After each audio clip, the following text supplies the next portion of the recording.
Hello and welcome back to another episode of the Texas Private School Podcast, the Week 2 preview episode. As always, I'm one-third of your hosting crew, Wes Tolleson. Joining me from College Station, Texas, where I departed from about 48 hours ago, is Mr. Walker Lott. Joining us from Oklahoma City, Oklahoma, home of the Thunder and other things, I think, Ryan Schroeder.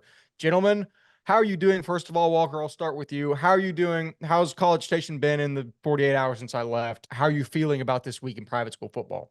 It's missed you very much, but College Station is great. A little sad right now because of the Notre Dame loss, but overall, firstly, a great week of Texas high school football, so that makes this week even better. But yeah, going good. Life's good. Absolutely. Ryan Schroeder, same question to you. It's been good. Finally, Labor Day weekend is finally over, but it was a great week one in total. I mean, it was an absolutely awesome weekend for us. Glad the recap episode is, we're started off with that. I love the episodes that we're doing, half and half now. If you haven't already and you're expecting to get recap episodes, go back to the last episode that we just did. It's cool. I like the new style that we're doing. It allows for, I would say the episodes be more digestible, I'd say. So it's exciting. I agree. I don't think the vibes have ever been higher among the three of us for Texas private school football, so it's a fun time. And on that note, we have an incredible week of action to preview for you. But before that, we're going to go over some updated, revised overall rankings because we have to revise them because all of ours were wrong after the first week because everyone lost, apparently. So, going over the new and improved overall rankings. Number one, surprise, surprise, Liberty Christian out of Argyle. They did not lose. Number two, Fort Worth All Saints. Number three, Parish Episcopal Falls after losing to Fort Worth All Saints. Number four, Plano Prestonwood. Number five, Houston Second Baptist. Number six, Austin Regents. Number seven, Kinkaid out of Bellaire. Kinkaid's not out of Bellaire. Number seven, Kinkaid. Number eight, Bellaire Episcopal. Number nine, San Antonio Quarterstone. And number 10, Dallas Christian falling down two spots. St. Thomas drops out of the rankings completely. Walker, these don't need a ton of explanation. It's pretty cut and dry, but anything that you just want to hit on really quickly after the massacre that was week one? No, not really. Teams that lose go down, teams that won go up. Parrish, there's an argument that Prestonwood could be above them, but I think after talking to you and seeing the game, I Parrish kind of lost that one. If they play a good game, that game's a different story. So I think they deserve to go lower than All Saints, but not too far down. Dallas Christian loses the Cornerstone, who wasn't ranked. They have to fall to number 10. St. Thomas falls out of loses to a team and only puts up 14 points against a team that wasn't even in the top 10. So I think they have to fall out there. But everyone else kind of makes sense. I would completely agree. Ryan Schroeder, what is your one thought regarding the overall rankings? Yeah, I'm excited about this fourth All Saints Prestonwood matchup. I think it's going to give us a good idea of where Parish, All Saints, and Prestonwood should sit at the moment. It kind of gives us a little bit of judgment between those three teams. But other than that, I think this is exactly where, I mean, there's not a lot to talk about after week one. But overall, yeah, I mean, Dallas Christian as well, goes down two spots with how they lost, like we said, to Cornerstone. But overall, I think we'll see the shakeup. Obviously, this is not set in stone for sure, but definitely we'll get some more conclusion, at least after hopefully this week for that top 2, 3, 4 spot. Yeah, absolutely. Regarding that Prestonwood All Saints game, it'd be really cool if somebody covered that. Stick around to see if we mention that. Moving on, perfect segue to our top five games of the week. Let's just start with Austin Regents at Kinkaid. Kinkaid is a 14.5 point favorite according to Massey ratings. Annual disclosure, we don't make the ratings. I got this again at All Saints, and I'll get it as long as we live.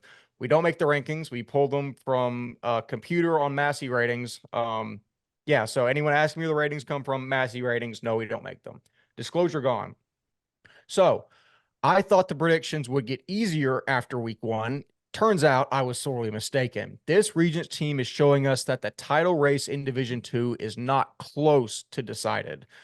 Sophomore quarterback Jack Devine threw for 410 yards and seven, I'll say it again, seven touchdowns last week, whereas Blake Smith, who we've been very high on, caught six passes for 194 yards. For those mathematically challenged, that's 32 yards per reception. And oh, yeah, he caught four touchdowns on top of that as well. You've also got to account for Roman Patson and Cade Millington out at wide receiver because he will hit those guys in space and they will go. Defensively, Prater, Reinches, and Kendall are going to try and kill you. Not a whole lot of weaknesses, it seems, for the perennial title contenders in the South. On the flip side, Kinkaid has an impressive showing against one of the top programs in the state last week. While Wayne Shanks is the most electric part of their team, I think the Falcons' bread and butter is still their defensive scheme. The question is here, can they dial up pressure and make the sophomore uncomfortable? And I think they can, but I don't think it's enough to win. I love Kinkaid. I haven't said enough good things about Larned, even though I've said it at length. It's just after the week 1 showing and against a Lorena team that's not scrubby at all. Those dudes went deep in the playoffs last year. We had some questions after Quinn Murphy departed. Jack Devine is seeming to answer the majority of those questions. Blake Smith is an absolute weapon. I love their defense. I think this game, a 21.5-point spread is insane. Or sorry, a 14.5-point spread. I think the computer's just tripping a little bit there. All that being said, I think it's a 7-point game. I'm going to take Regents to win and hopefully improve my pick record marginally. Walker Lott. I did not think you were going to take Regents in this one. That makes me not want to take them. But looking into this, man, I've been having to go back and forth on this. We just had to cut out like a good 5 minutes of me trying to think this through because I truly have no idea. I think this is going to be a great game. I think this is going to be a coin flip. I'm going to go with Regents as well because in the preseason previews, I gave a lot of hype about Jack Devine, and he proved me right in week 1, and I really thank him for that. So I think this offense is going to be really good. I think it's going to be good. And also, Kinkaid always loved being the underdog. They always like proving us wrong. So there you go. You're welcome. So both sides of the coin, I helped you out. So I will go Regents as well. Ryan, what are you thinking? I think what I was going to do before you both picked Regents was I was actually going to pick Regents as my like upset in this game. But I probably am not going to at this point because although I am impressed by Jack Devine, in their game last week as well as obviously Blake Smith. I mean, I was listening to that Gunter game on the awful radio broadcast, if I'm being honest, and I could say that because Gunter's a public school team, and we don't have to be nice to public school teams. But Regents obviously gets a great win against Lorena, I think is the name of that school, but something about 3A Gunter, a team that is absolutely incredible, 16-0, state champs last year, and that's UIL 3A for those who don't know, but like this is a team that is absolutely incredible year after year. And they had a couple guys get injured from what it looks like, from what I heard on the broadcast, as well as some things I saw online. So, in my head specifically, I think Kinkaid played an incredible game from what I could tell. Obviously, a pretty low scoring game in the grand scheme of things. But that being said, do I go with the team that apparently can only throw the ball? That's one thing I was going to say as well. No rushing touchdowns in the game for Regents last week against Lorena. They threw every single touchdown, and I don't think one rusher had over 50 yards. So you win by that much, and you don't have a rushing touchdown.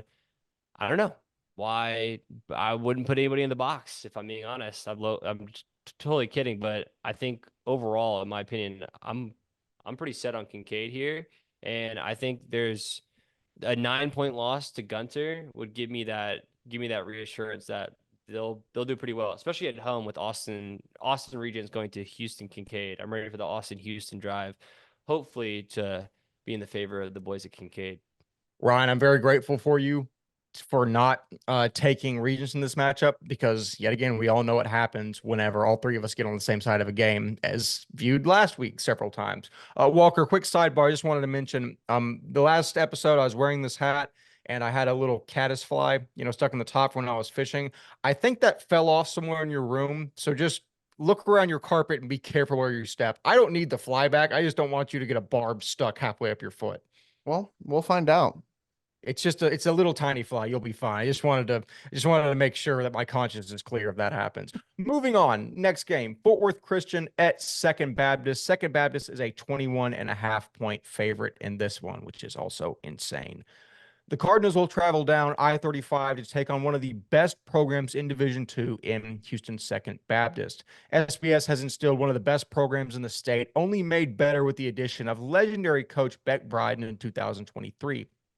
Adding to that status is star athlete Bryce Butler.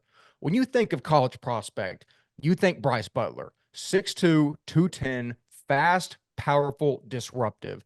This dude is a monster in the middle of the field and will test any offensive front. Speaking of offensive fronts, the Eagles might have the best tackle in the division in senior RJ Lee. The Houston commit stands at 6'8", 330 pounds, and makes it incredibly difficult for rushers to stand against him. Rounding out the three-headed monster will be Cannon Toon, one of the more gutsy dudes in the sport and a tremendous athlete at the quarterback spot. On the other side, Fort Worth Christian came into the season with a massive amount of hype, which paid off week 1 against Covenant. Landing somewhere in the ballpark of 20 transfers, Gunn and the Cardinals were one of the more aggressive teams in the portal, but their best weapon is one they're familiar with. Class of 26 defensive line / tight end Tucker Ashford is a monster, garnering offers from Illinois, Wisconsin, and Cal. He's one of the best prospects in the state, regardless of classification.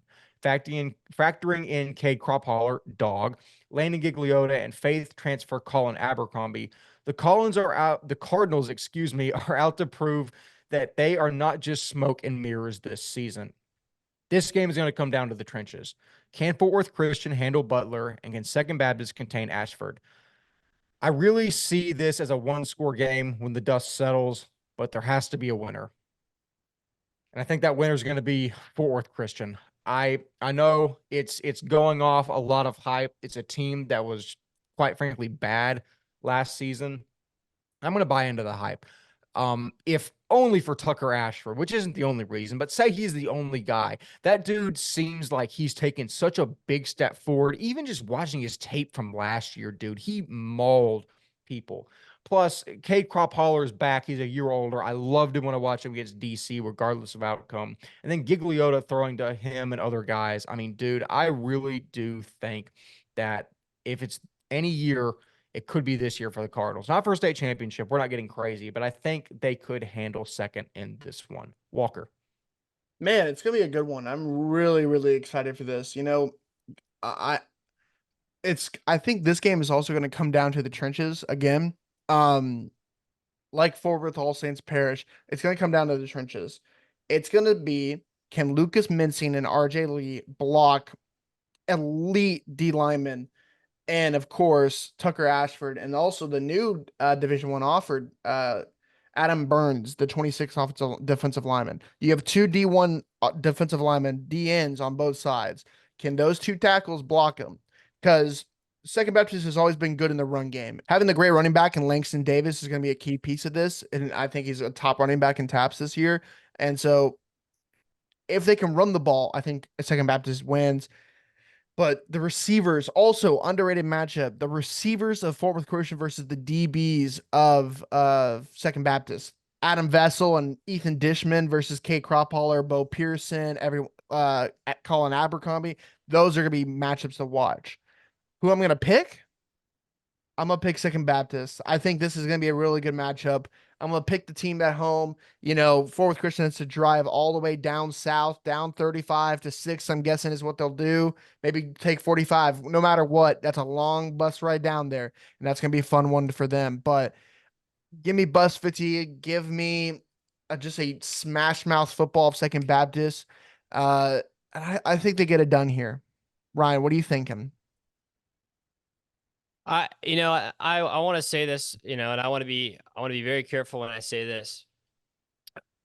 I think Covenant Christian is a program that is definitely not comparable to how I want to look at Fort Worth Christian, right? This is the game that's really going to give me the insight of what I need to know about this team, because 63-3 on the surface looks insane. Like, that's an insane win, but I would like to see a potential D2 threat, in a second game of the year. That's a perfect setup to how Fort Worth Christian is.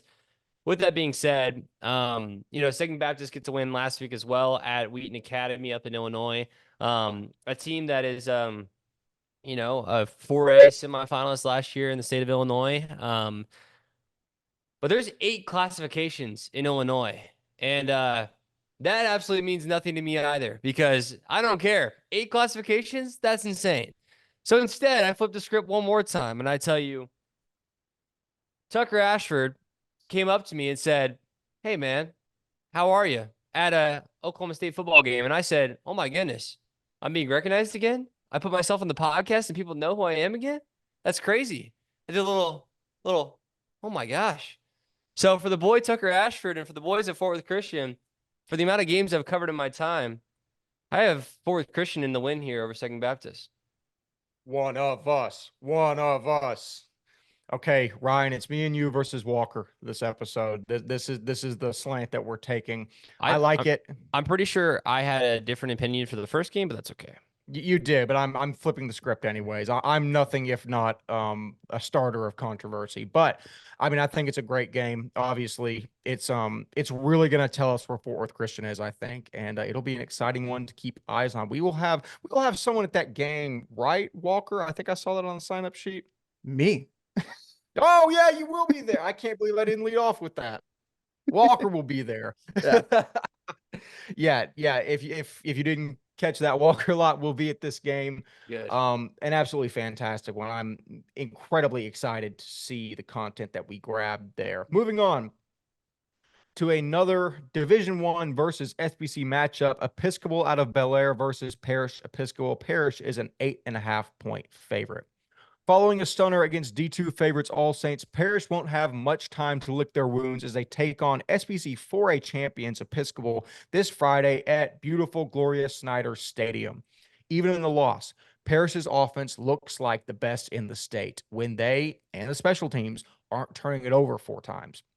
The RPO action paired with Sawyer's ability to manipulate plays as they are happening, it's something you have to witness if you just love offensive football. However, the front raises a question mark. They did reload in the offseason, but guys like Liu, Picanio, and Weber are simply irreplaceable. The new blood has to move forward and make a statement this game against an elite team out of Houston. The wide receiver core will get theirs, especially with the departure of Braylon Thompson, for Yale. As for EHS, the Knights walloped Waltrip in week 1 and will still have a ton of talent carryover. Wide receiver Brandon Thomas is one of the more electric players in the state, and he will test the Parish front 7. Logan Barty will also be a problem split out wide. Morgan and Fowler will be beasts on the defensive side of the ball, and they'll have to contain Pyle and Fields on the outside. All in all, I don't want to make a knee-jerk reaction to Parish losing in week 1 here. I was on the ground, and I feel like we've made enough excuses for Parish already, but I'll make another one. I mean, if they don't turn the ball over 4 times, it could be a different game. Not to take anything away from All Saints. They flat out won that game, and they might be the better team. Obviously, they proved it the previous week. However, if Parish doesn't just shoot themselves in the foot and then the leg and then the arm and the leg again, they'll be fine. I like Parish a lot. EHS doesn't bring in a whole lot. They still have a lot of talent. I think this just pisses Novikov and Parish off, and I'd hate to be EHS in this spot. Give me the Panthers. Walker Lott. This is a fun one. This is an underrated matchup. And for some reason, a lot of people aren't talking about, especially I was watching the live stream last week for the Parish live stream for All Saints. And all they were talking about is like, yeah, it's going to be a tough slate, but it's not as talented as All Saints. Episcopal walked into their house last year and took over. It was their house. And that was for Carson Gordon. That was Braylon Thompson. That was all those guys. They took over. And for some reason, a lot of people are forgetting they lost last year at Parish. But I think this Episcopal team is really good. I think this team has a lot of dudes around the state. Christian Houston is going to replace Braylon Thompson, and he's going to be just as good. Maybe not just as good, but he's going to be the real deal. And, their DBs are going to have a little bit of trouble. This is also a matchup that you saw at the TXPS retreat in Christian Houston, Jalen Pyle. Remember that. But who do I have winning? I think they bounce back. I think Parish gets this one. Underrated part, because I only found this out because I was watching the live stream, It is the first week in the new turf at Gloria Snyder Stadium, I believe, this year. I think they replaced the blue turf, made it better. And so this is week one, the first game on this turf. You can't lose on your brand new turf. You just can't. And I think the fumbles are going to get fixed. And I think that offense is going to be really good. This also is going to be very interesting to see. First big game for Coach Monahan at Bellaire Episcopal. He's the real deal. He was the DC last year, and he knows what he's doing. And that was the DC who stopped Parish's offense and caused a lot of turnovers for them. That's the thing. How you beat that's how you beat Parish Episcopal. If you make them turn the ball over, they don't win games. I know that's like every single football team, but especially with them, like that. Remember last year, like a couple interceptions, I think by Braylon Thompson last year in that game. If you make them turn the ball over, you win games. But I just think they fix all the mistakes from week one. I think Parish gets it done. Ryan, over to you. I and this is what I literally said as I'm watching the broadcast for the Parish All Saints game. Is I'm like, Parish should have won that game 5 times over. 5 times over. Like, All Saints, whether it be the unsportsmanlike penalties, whether it be the different plays where I was like, holy crap, like, I truly think that Parish should be, winning this game. 4 turnovers, multiple kickoff turnovers, like that. All was screaming, this is Parish's to win, Parish's to win, Parish's to win, and they didn't get it done. But you know what they did get done? They got done with Sawyer still throwing for what, 284 yards, and his 2 top wide receivers in Carson Darby and Jalen Pyle having over 115 or about 115 yards apiece with a touchdown apiece. Like, those are 2 targets that he's still going to have week 2 with guys that they're still going to run the same program like that. Jalen Pyle is a talent like no other. Carson Darby, like I've described before, is a guy on the rise. I'm so high on him. And hence why, it makes me feel favored toward Parish like I had been for a while and like I was in this All Saints game.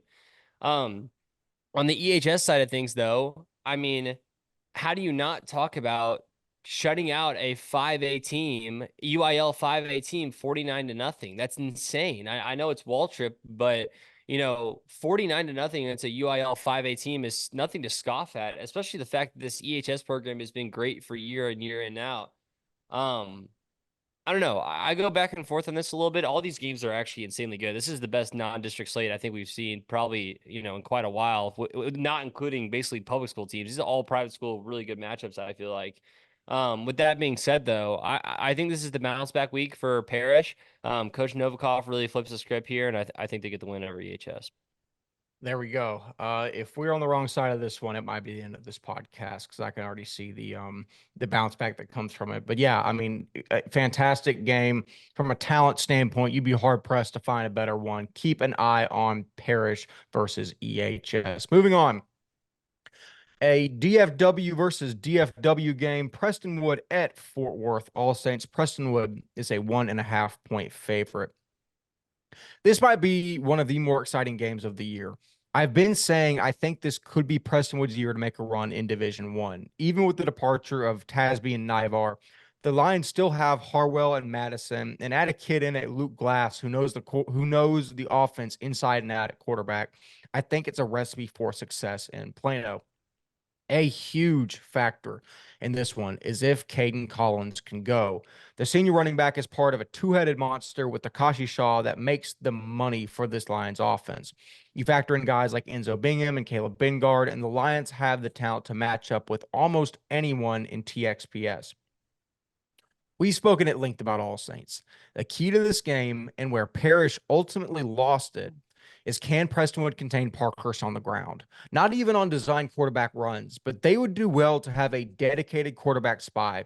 I honestly think Harwell is fast enough to pressure him, but there needs to be somebody whose sole responsibility is to sit and not take their eyes off of that man. Ultimately, I think Prestonwood matches up very well here, and that's why I'm going to pick them to win. If I didn't listen to the voices inside my head, which are saying you'd be an idiot to do that and you need to take All Saints. Dude, listen, after they come out and beat Parish, what am I going to do? Turn around and pick them to lose? Listen, I I've done this long enough that I'm not going to get burned by the same pot twice. That didn't make sense. Same pot, same fire. I'm not going to get burned by the same thing twice. Listen, we've made so many excuses for Parish losing that game. We need to credit All Saints for winning. They are that good. They are our favorites in Division Two for a reason. Prestonwood has a chance to go and take D1. All Saints is in the driver's seat for D2. I think it's going to be, I think the spread is accurate on this one, maybe barring the wrong team. I think it's a 1.5 point game. I think it comes down to the final drive. I love All Saints. I love Parkhurst, Maynard, everyone on that team, especially Q. My goodness, what a freak. All that being said, love All Saints. Give me All Saints in this game. Walker Lott. I'm gonna keep this short and sweet. Put on for the city 817. Give me Fort Worth All Saints. Gavin Parkhurst. You know the name now, and you're not gonna stop him this week. Give me All Saints. Ryan Schroeder. I know I don't want to be that short and sweet because I mean I keep hyping up this game mostly because of the fact that I agree with you. I mean this is one of the best games, and this is the determining factor of how this all shapes out from a cross division perspective. You know, I'm gonna be honest here. I truly think this is a situation where we've seen Fort Worth All Saints truly show what they are. Gavin Parkhurst, like we've said now at this point, is like no other. You rush for the same amount of yards that you pass for. I mean, that's clearly insane. The clip we played on repeat now at this point of him running 40 yards untouched down the field. I mean, that is insane. And at that, we haven't even mentioned the other guys on the field with Powell Freeman. Q obviously was the insane headset. Like, this is a team full of stars. And I flipped the script on that. Because how I talk about this game is in an aspect of, well, the flaws I saw in All Saints game. I see the flaws in the fact of, hey, you know, we're going to go down the field and we're going to put ourselves in position, but then we're going to hit ourselves. We're going to, you know, we talk about shooting yourself in the foot for Parish.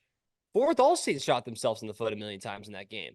And I am truly a believer in the fact that, you know what? If you do something for the past 4 years, nothing's going to change. If you're getting unsportsmanlike penalties for the however many years at this point, and this is how these teams are, then that's going to happen. And in big games, it's going to even cause you more difficulties. I don't think they could do that 2 weeks in a row.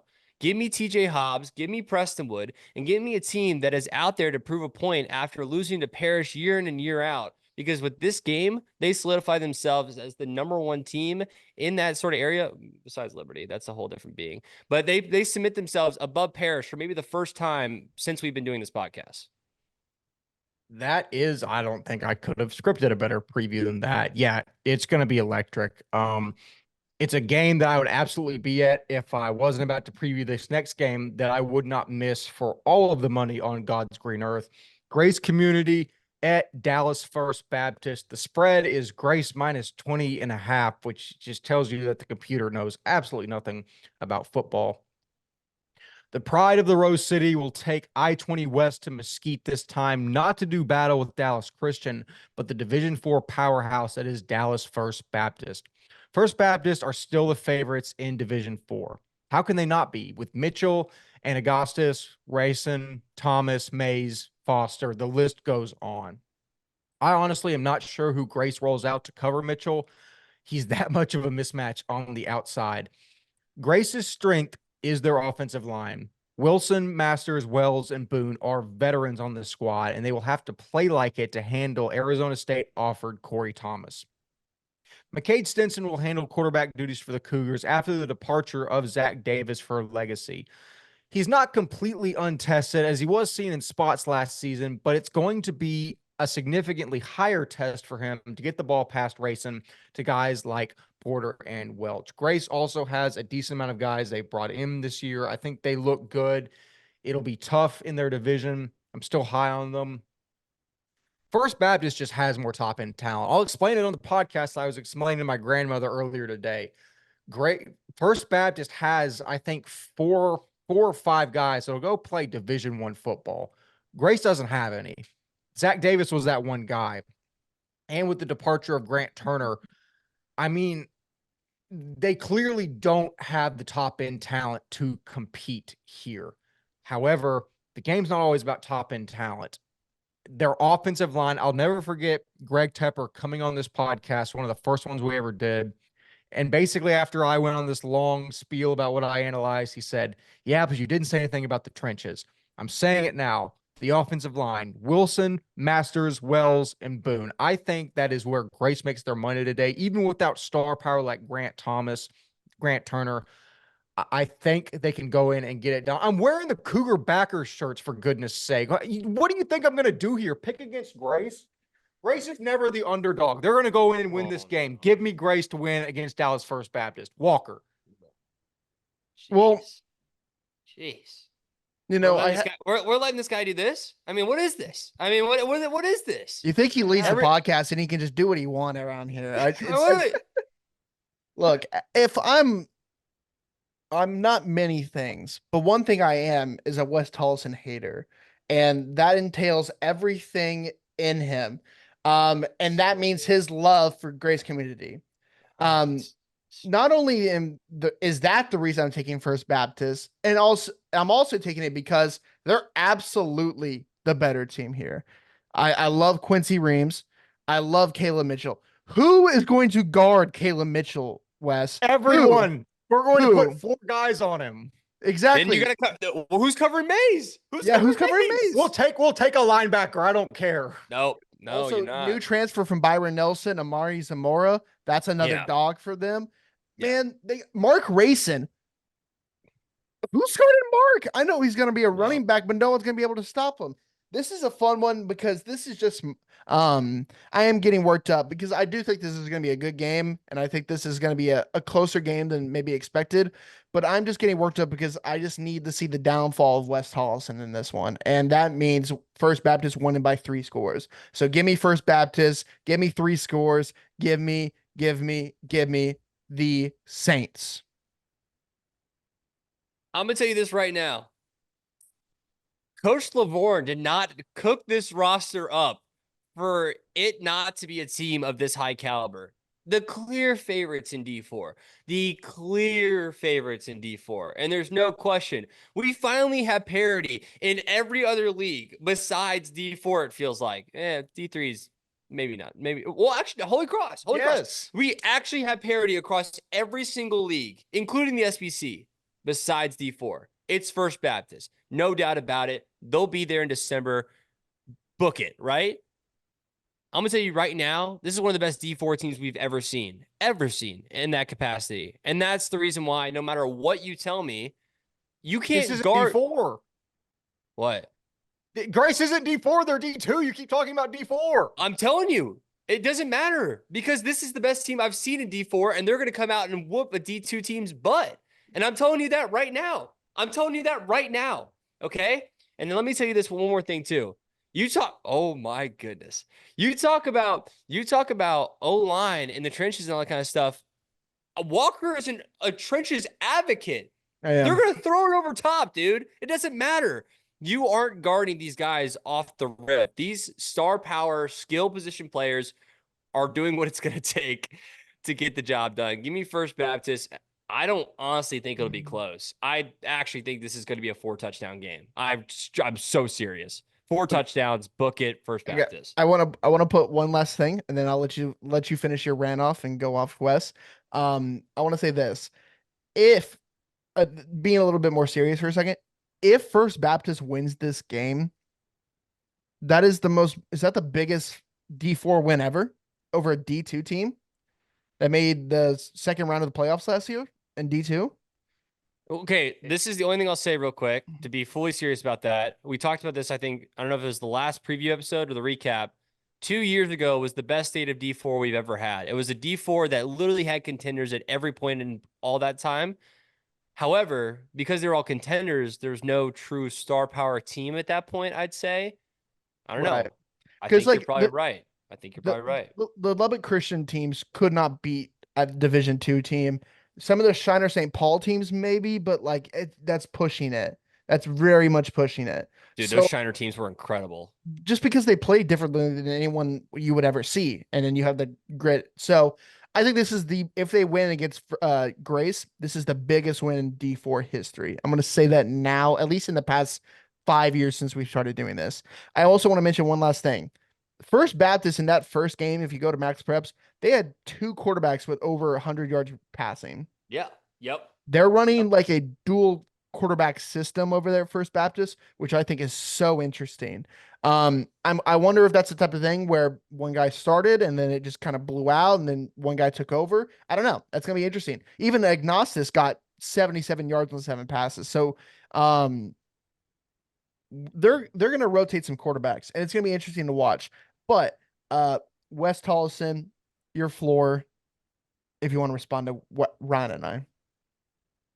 I'll say this in all seriousness. You know, in games in the past, like the Midland game and things like that, like I'm going to pick Grace because the name is Grace. And that's where I played for, and that's where my loyalties lie. If I had no affiliation with this game, I'm taking Grace. That's how much I ride with Grace. I think, especially us as analysts, have a tendency to get stuck on star power and overlook the overwhelming depth that one team might have relative to another. I think Grace is good. I don't think Grace is sexy this year at all. I don't think they have a Grant Turner that can go and score 7 touchdowns in a game. I think they are immensely deeper and really, really have a culture that's developed and have a chance to be really good. And I think the run starts with First Baptist. We'll see. I've got a track record of being wrong. I haven't mentioned this yet. I will be at this game. Incredibly excited to see it. Always nice to have a homecoming of sorts, even though it's in Dallas. It's going to be fun. It's going to be really fun. It'll be a close game regardless. I'm really excited to see how it materializes. But with that emotionally charged preview concluded, that actually concludes all of our agenda for this episode. Gentlemen, as Ryan put it, I think this is shaping up to be the best non-district slate that we have seen in the 4 or 5 years we've been covering the sport. Incredibly excited to see how these games work out. Yet again, Walker will be at Fort Worth Christian Second Baptist. I will be at Grace versus First Baptist. We'll have several interns in various capacities covering games. A ton of content will be going on. Ryan will be whipping stuff up in the studio, getting some fantastic content going. It's going to be another fun week in Texas private school football. Walker Lott, any closing comments before we get out of here? Nope, I think that's a great way to end it. So over to Ryan. That's it, baby. Let's run it. Another week. Great week. I agree. Absolute great week. This is a great slate of games. There we go. Great slate of games. Great slate of games. So, as always, I've been 1/3 of your hosting crew, Wes Tolleson. Walker Lott and Ryan Schroeder have fantastically been themselves. We will see you in the week 2 review on Monday. See you later.